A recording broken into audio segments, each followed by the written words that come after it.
Right, now we're going to move on to a pretty hot topic, especially in online gambling, and that's social play or social gambling. So for users, social gambling is services where you game real cash using social media platforms, so popular games, poker, bingo, slots, so on and so forth. Social gambling is a relatively new phenomenon. How do you feel that it will develop? Do you think it will remain limited to relatively few services, or does social play represent the future of online gambling?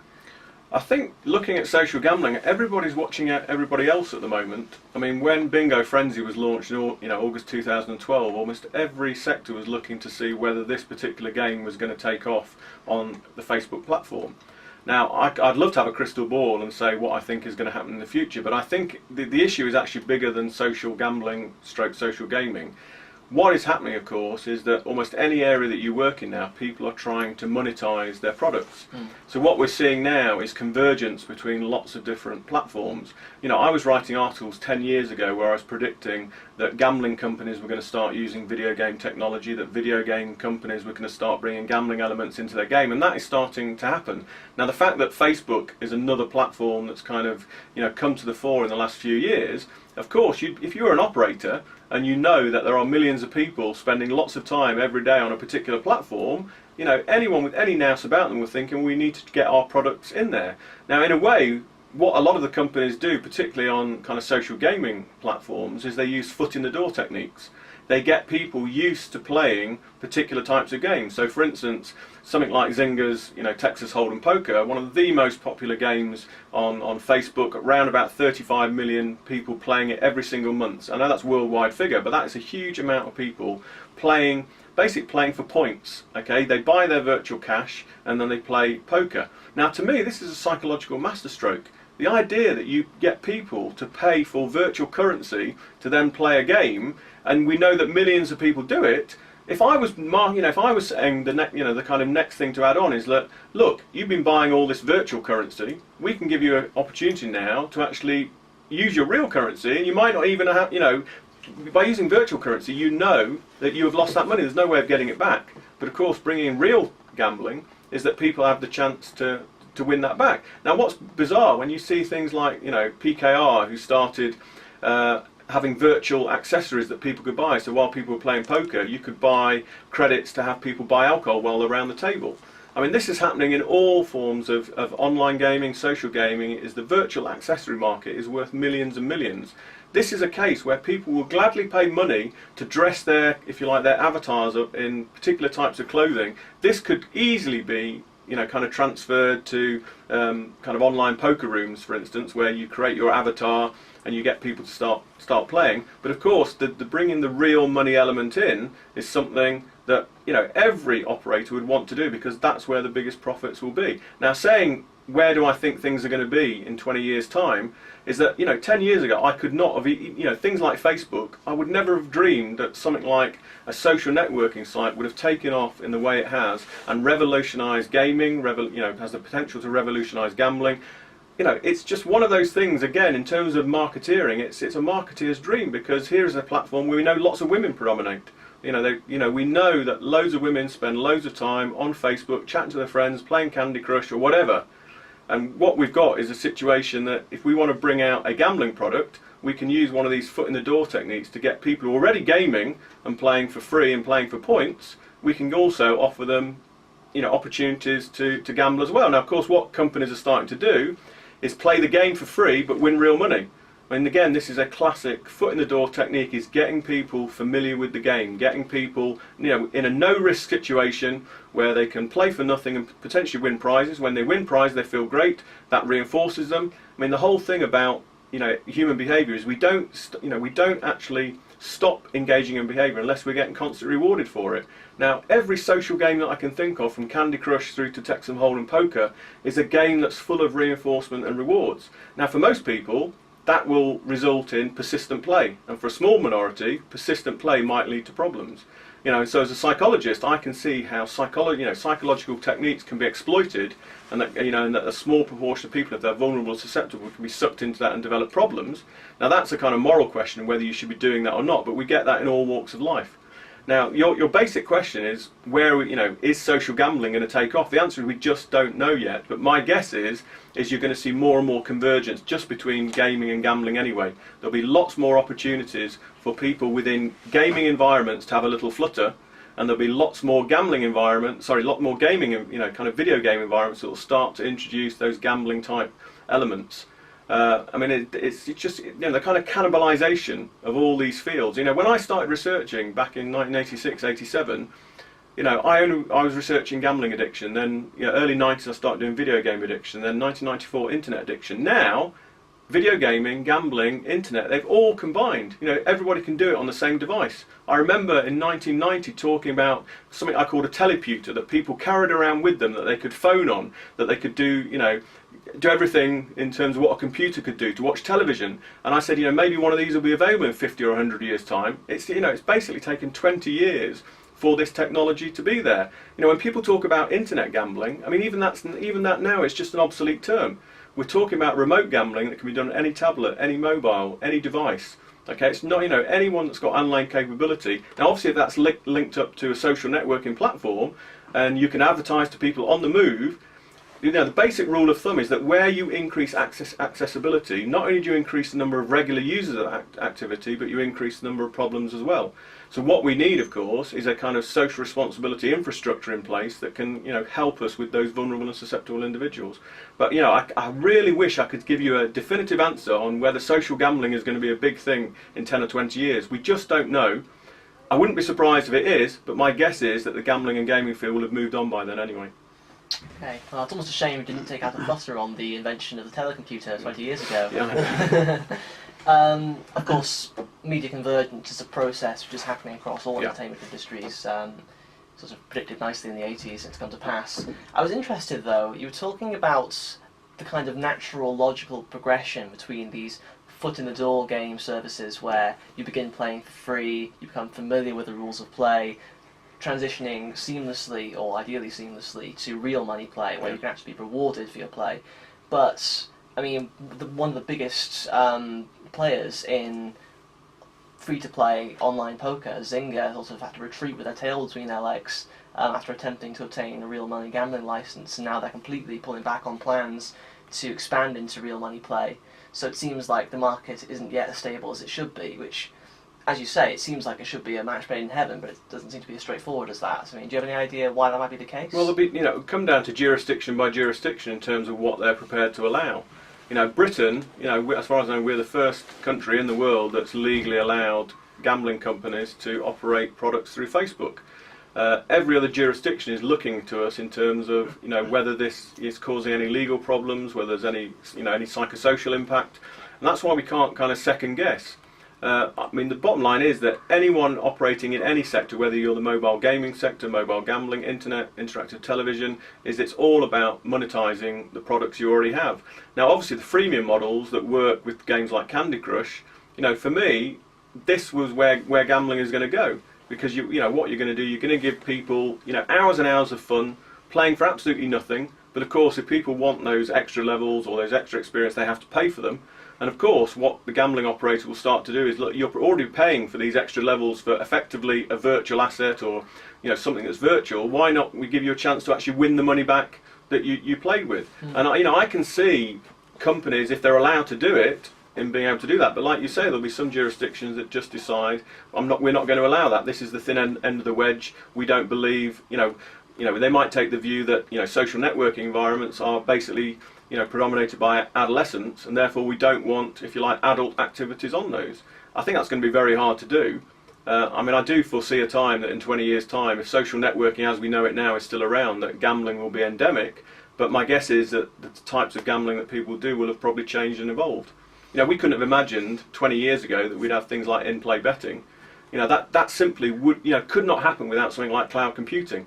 The fact that Bet365 can take 2 or 3 million calls in an ad break during a football match, there just wasn't the technological capability to do that. Not even 5 years ago.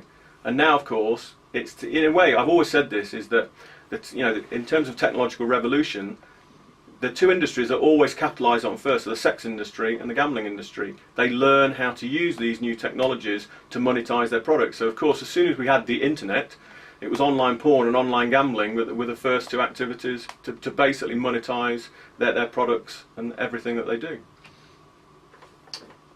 Obviously, social gambling is a young industry, so this might be quite hard to answer, and there's going to be some speculation here, but how has social gambling impacted on gambling habits in general?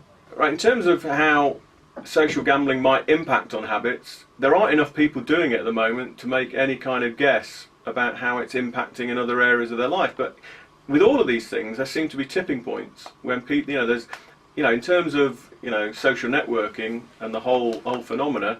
Obviously there was, when it was just operating within a kind of college, university environment, when on a very local level, there came to a point where suddenly it just tipped out of that particular domain and went, almost exponential. Now that could happen in terms of social gambling. I don't see it happening anytime soon, just because the number of companies that are investing in, wanting to move their products from the pure social gaming market into the social gambling market, they're still very much just looking around thinking, you pointed out with Zynga, well, in fact, take someone like bwin, for instance. I mean, they put $50 million aside to set up their social gambling division, and as far as I know, they're not being allowed to do it at the moment. In fact, I did hear one report they were thinking of not even going into that market at all now. They just haven't been, in terms of what happened in Britain with Bingo Frenzy, it didn't really take off in a way that people thought it would. The bottom line is if companies can make money from games where people are not actually gambling, they'll continue to do that. But my guess is you always want as many kind of products in your portfolio as possible. But really, those kind of questions, it's best to ask somebody in the industry rather than somebody like myself who's outside looking in. I can see trends that happen, but there are things like social networking that honestly 10 years ago I could never have seen coming. Well, in that case, hopefully this question will be sort of more within your remit to answer. Okay. Is there any proof that free casino-style games on social media act as a gateway to real money gambling? And moreover, are children who play these free games more likely to gamble in later life?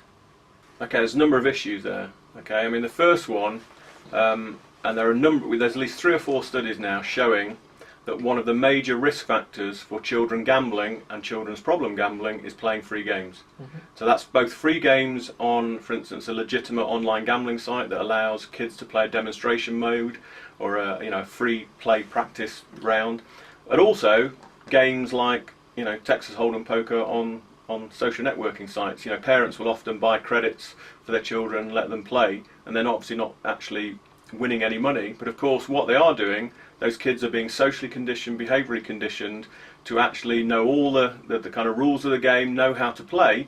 And of course I anecdotally I know a number of children who just can't wait to be old enough to play on poker sites, for instance. They've been playing for points for so long, being very good at it, at least in their opinion, and wanting to be able to monetize their skills and make money from that. But going back to the original point, is there any evidence that playing free games is in any way dangerous?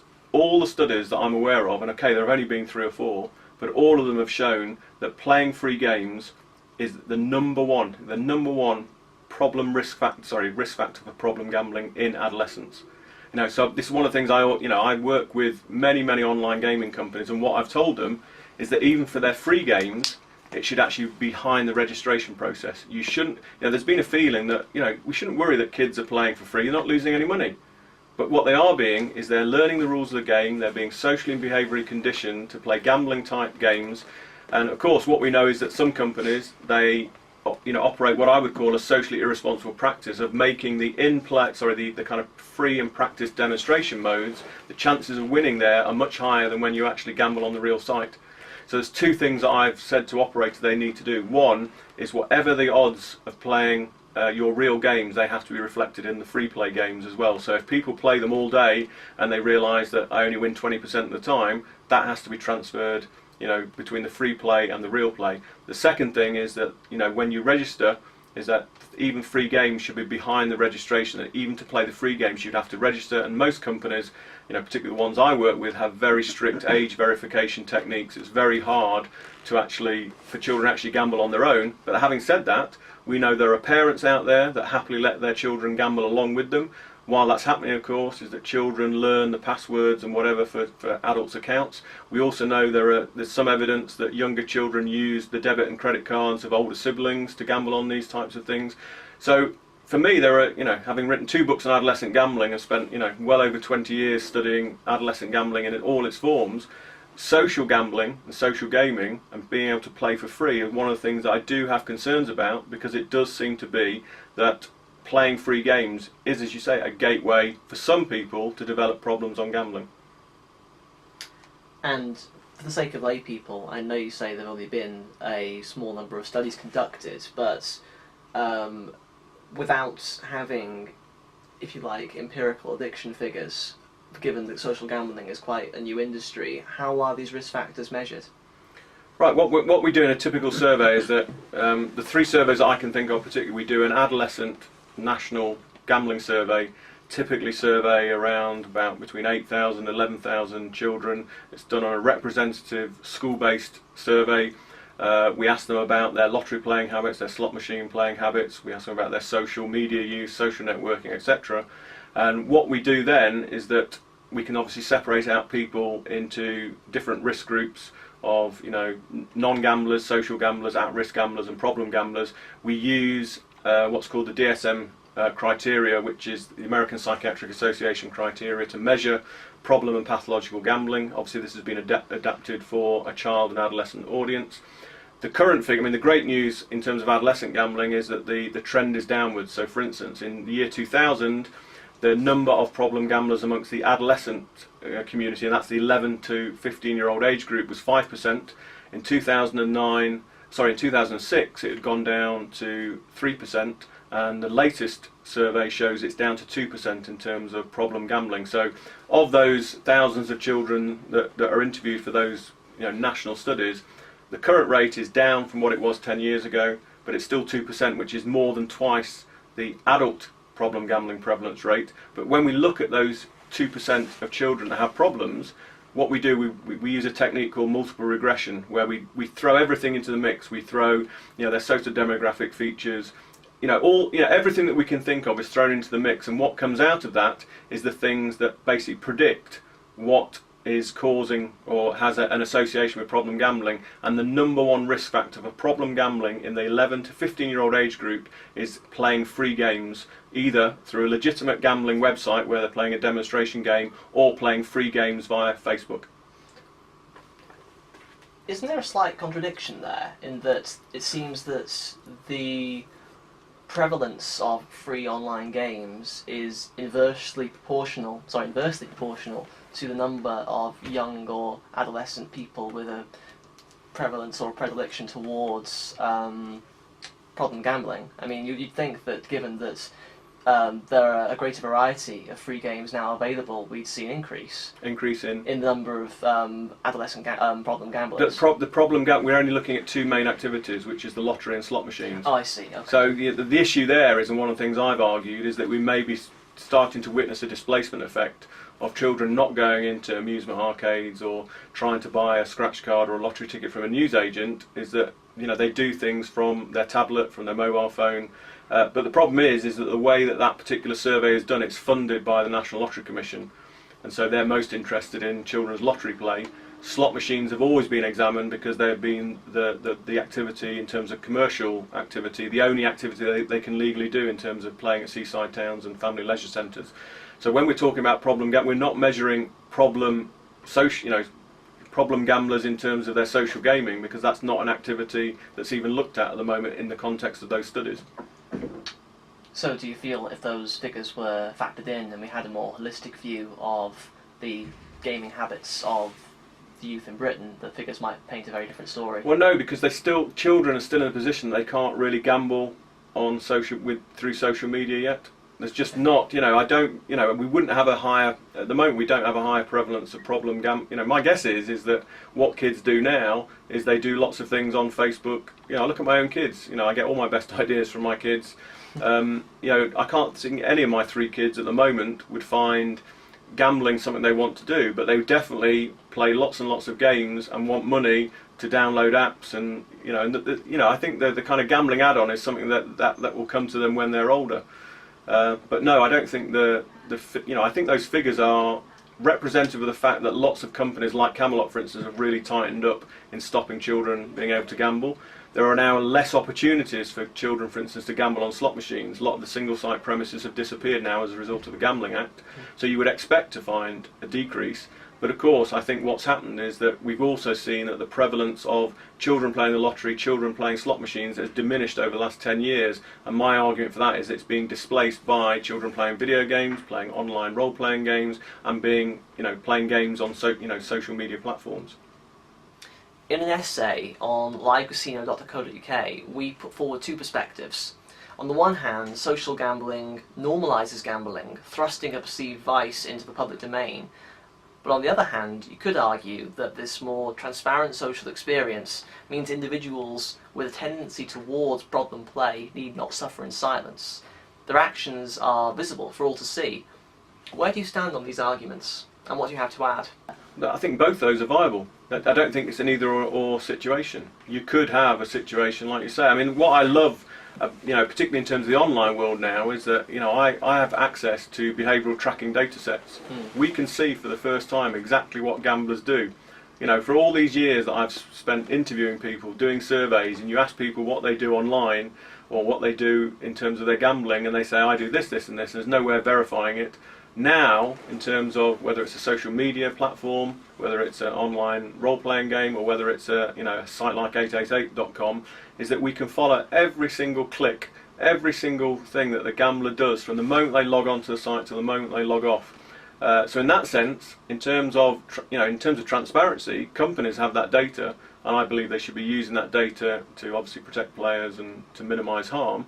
In terms of the impact on players themselves, well, the 2 positions that you have, I think both of them are kind of viable, and there's probably other kind of I don't think they're the only 2 options. There could be other things that, in terms of what happens to people's behaviour, as those as I say, for youngsters, I think the social conditioning that happens with games, it looks very innocuous.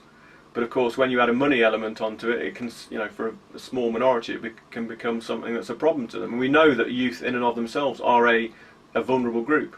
Whether it's alcohol use, cigarette use, underage sex, gambling, these are all what I would call a lifestyle cluster of risky behaviours that children and adolescents start to engage in. When you find a problem gambler, you'll probably also find somebody that's taking illicit drugs, started drinking alcohol earlier, engaging in underage sex earlier. It's you can't see gambling in isolation. It's one of those things that it's part of an adolescent development. It's rites of passage. But a lot of these things, if you're a parent that drinks and smokes and gambles in front of your children all the time, it shouldn't be a surprise that when children reach adolescence, they want to do those behaviours as well. It's what we call social hereditary factors, where basically children mimic what their parents or their guardians are doing.